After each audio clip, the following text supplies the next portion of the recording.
Reproduksi pada ikan ya.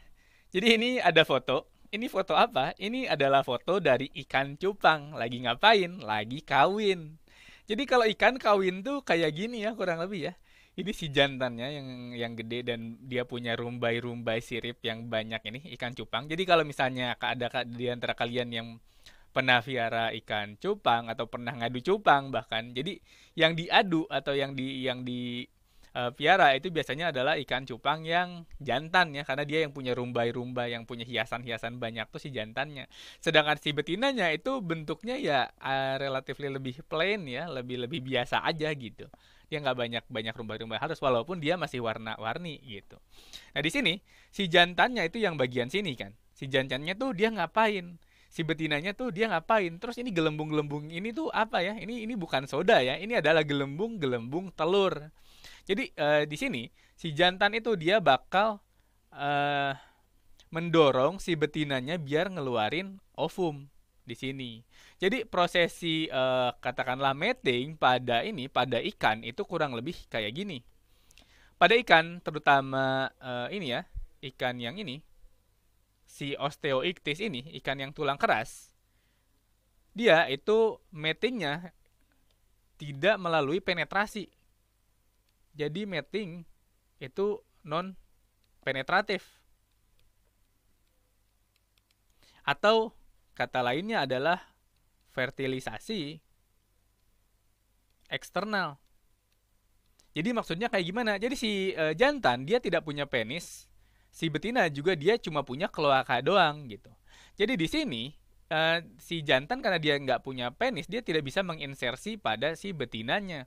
Jadi fertilisasinya itu eksternal, tidak ada penetrasi. Jadi apa yang bisa dilakukan oleh si jantan? Pertama, jantan itu bakal ngapain? Jantan itu bakal melakukan mating ritual. Jadi ada yang menari-nari di situ, ada yang gerak-gerak, ada yang bawain makanan, tergantung dari jenis ikannya ikannya apa, dia bisa ngapain tuh beda-beda di situ. Yang jelas si jantan itu dia bakal melakukan mating ritual buat apa? Buat ini. Dia mendorong si betinanya untuk ngapain? Untuk ini nih, untuk mengeluarkan gelembung-gelembung ovum ini, untuk mengeluarkan ovum.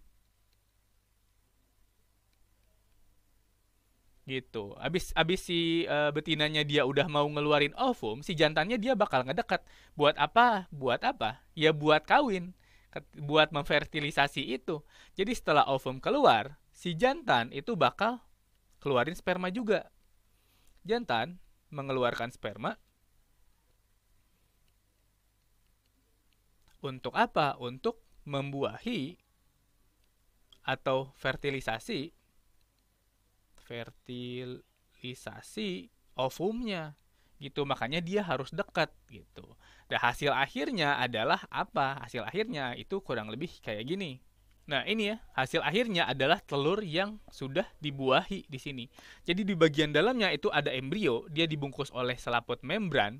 Bagian sini tuh ada bagian-bagian jelinya, dan bagian sini yang warna-warna kuning muda itu adalah yolknya atau kuning telurnya.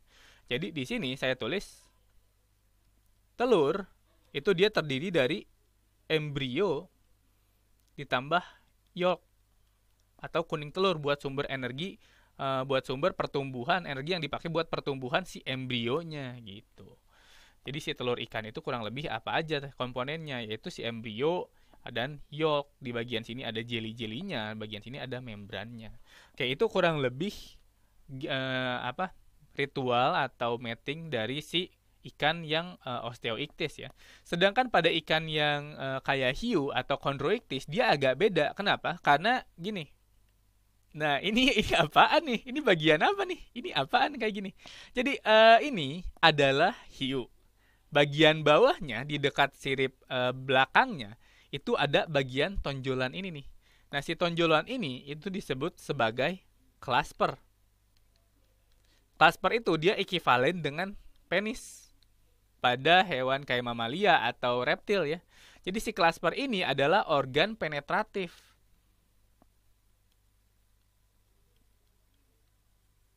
yang fungsinya itu buat mengalirkan sperma ke kloaka si betinanya gitu. Jadi dia kawin gitu. Dia ada penetrasi di situ. Artinya pada ikan tulang rawan atau chondroichthyes itu fertilisasi terjadi secara internal atau di dalam.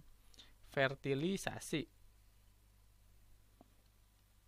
Fertilisasinya internal. Gitu. Beda dengan si ikan yang osteoichthyes ini. Jadi tadi ya, osteoichthyes itu fertilisasinya eksternal di luar, si jantan yang ngeluarin sperma ketika si betinanya udah ngeluarin ovum duluan. Sedangkan pada hiu, pari, dan chimera atau chondroichthyes secara umum, dia itu terjadi fertilisasi internal di dalam. Kenapa? Karena dia punya penis atau clasper ini gitu. Nah, tapi kurang lebih ininya untuk telurnya sama ya. Dia terdiri dari embrio, yolk, terus dia dibungkus oleh membran dan ada jelly-jelly di situ. Oke, kurang lebih gitu untuk reproduksi ikan. Jadi ini bakal saya stop sampai sini.